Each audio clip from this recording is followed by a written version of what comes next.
Chapter 30. Thomas didn't notice his heart pounding, or have time to contemplate what could possibly have caused the explosion. All he could think about were the other Gladers, now separated from him.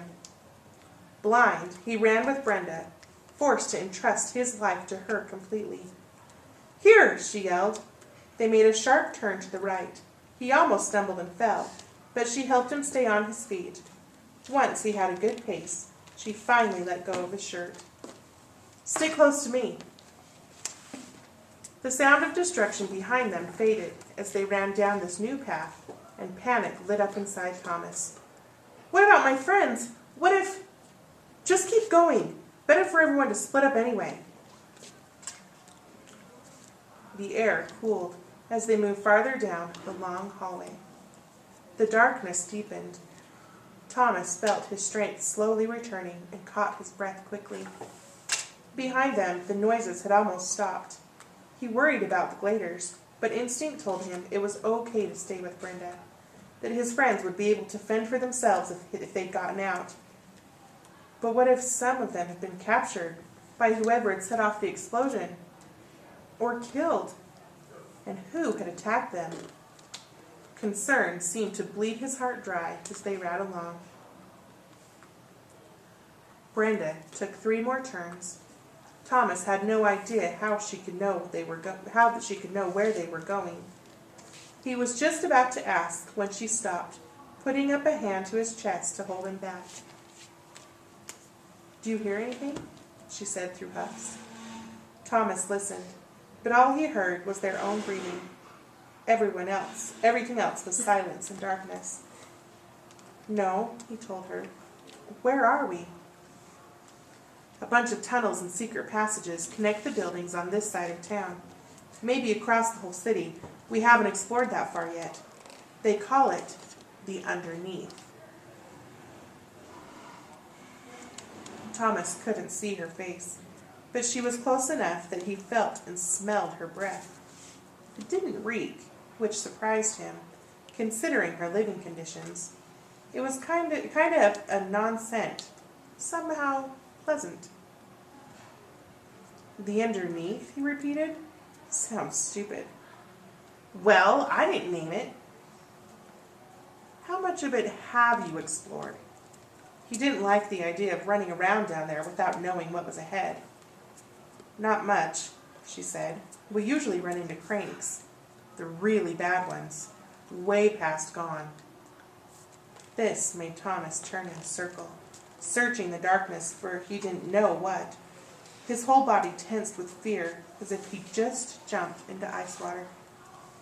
"Well, are we safe? What happened with that explosion anyway? We need to go back and find my friends." "What about Jorge?" "Huh? Shouldn't we go find Jorge too?" Thomas hadn't meant to offend her. "Yeah, Jorge, my friends, all those shanks. We can't leave them behind." "What's a shank?" "Never mind, just what do you think happened back there?" She sighed and stepped even closer to him, pressing her chest against his. He felt her lips brushing his ear as she spoke. "I want to promise you something," she said it very softly, in barely more than a whisper. Chills broke out all over Thomas's body. What?"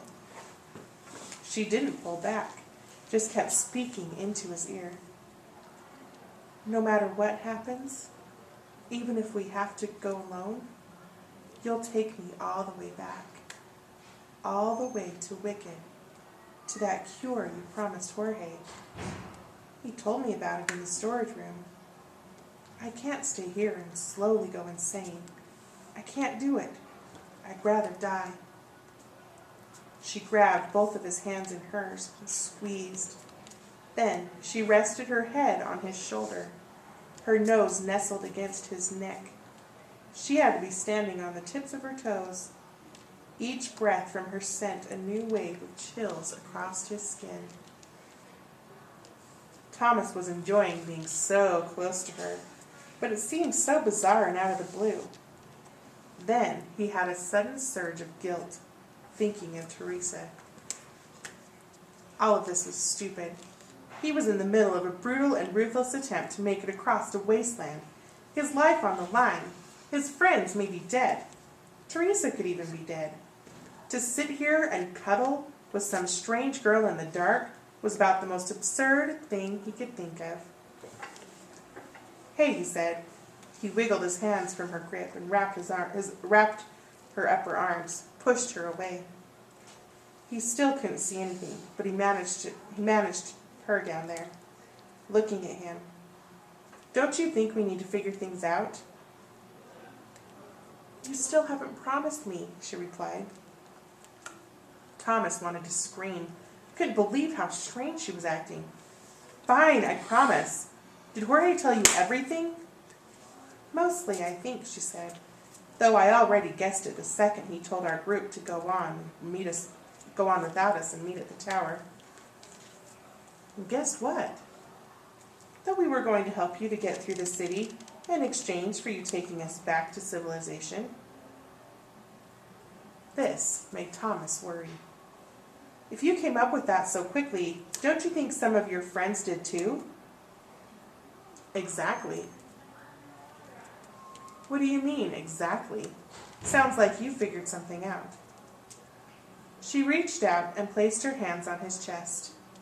"I think that's what happened. At first, I worried it was a group of longer gone cranks. But since no one chased us, I think Barkley and a couple of his buddies rigged an explosion at the underneath entrance, tried to kill us. They know they can get plenty of food somewhere else, and there are other ways to get down here." Thomas still didn't understand why she was being so touchy with him. "That doesn't make sense. I mean, kill us? Wouldn't they want to use us too? Come with us?" No. Barkley and the others are happy here. I think they're a little more gone than we are, starting to lose their rational side. I doubt the thought even occurred to them. I bet they just thought we were all going to gang up and eliminate them. That we were making plans down here." Thomas let go of her, leaned his head back against the wall. She pressed in again and wrapped her arms around his middle. Brenda?" he asked. Something wasn't right with this girl. "Yeah," she mumbled something against his chest. "What are you doing?" "What do you mean?"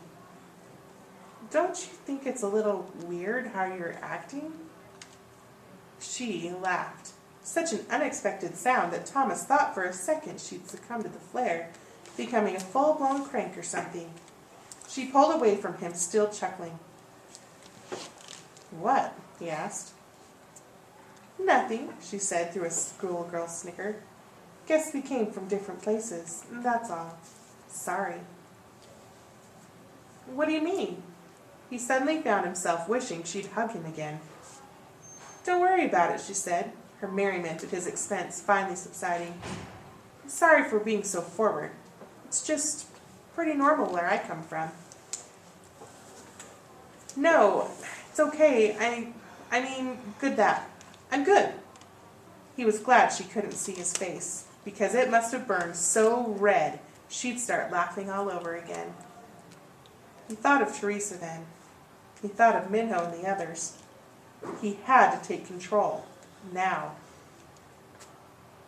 "Look, you said it yourself," he said, trying to pump confidence into his own voice. "No one chased us.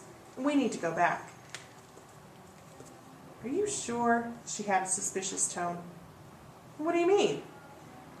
"I could get you through the city, find enough food to take with us. Why don't we leave all of them? Make it to the safe haven place on our own?" Thomas wasn't going to have this conversation.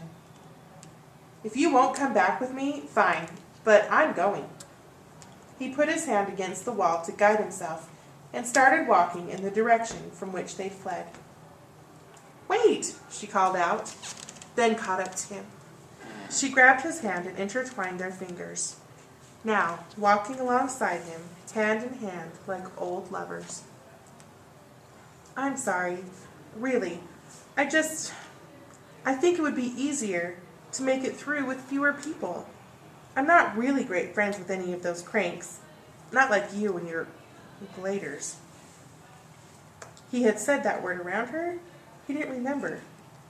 But anyone could have at some point without his noticing. I really think as many of us as possible need to make it to the safe haven, he said. Even if we do get past the city, who knows what'll be next? Maybe then we'll really want numbers. He thought about what she just said. He thought about what he just said. Did he really only care about having numbers in the end so they'd have a better chance to be safe? Was he really that detached? Okay, was all she said in response. Something had changed in her. She seemed less confident, less in charge. Thomas took his hand from her grip, coughing into it as an excuse. He didn't reach out for her again when he finished. They didn't talk for the next few minutes.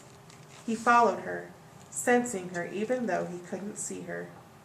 After several turns, a light appeared up ahead, brightening quickly as they approached. It turned out to be sunlight, pouring down from jagged holes in the roof, the aftermath of the explosion. Massive chunks of rock and twisted pieces of steel and broken pipes blocked the way to where the stairs had been, and it looked like climbing over the wreckage would be dangerous. A haze of dust clouded everything, making the rays of sunshine appear thick and alive, motes dancing like gnats. The air smelled of plaster and something burnt. They were also blocked from the stash room with all that food, but Brenda found the 2 backpacks she'd brought out earlier.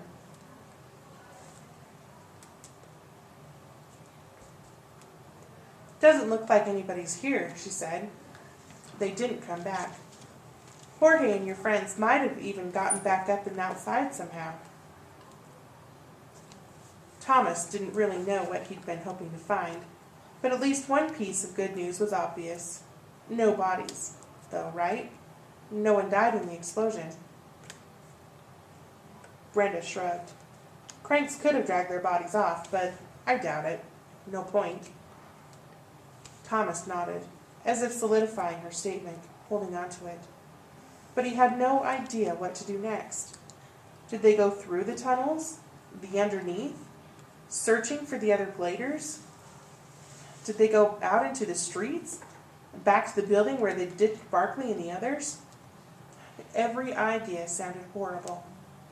He looked around as if the answer would magically present itself. We have to go through the underneath, Brenda announced after a long moment. She'd probably been contemplating their options just like Thomas. If the others went up top, they'll be long gone by now. Plus, they'll pull any attention toward themselves and away from us. And if they're down here, we'll find them, right? Thomas asked. These tunnels all come back together eventually, right? Right.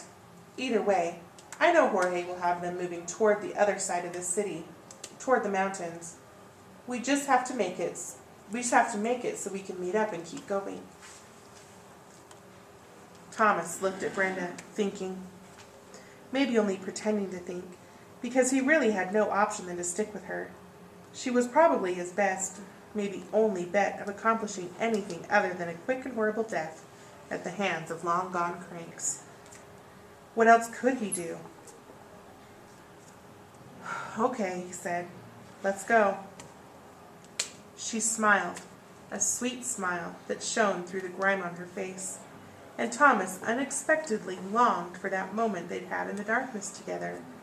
Almost as quickly as his thought formed, though, it was gone. Brenda handed him one of the backpacks, then reached into hers and pulled out a flashlight, clicked it on. The beam shot through the dust as she shone it this way and that, finally aiming it down the long tunnel they'd already been down twice. Shall we? She asked. We shall, Thomas muttered. He still felt sick about his friends, and he wondered if he was doing the right thing sticking with Brenda. When she started walking, he followed.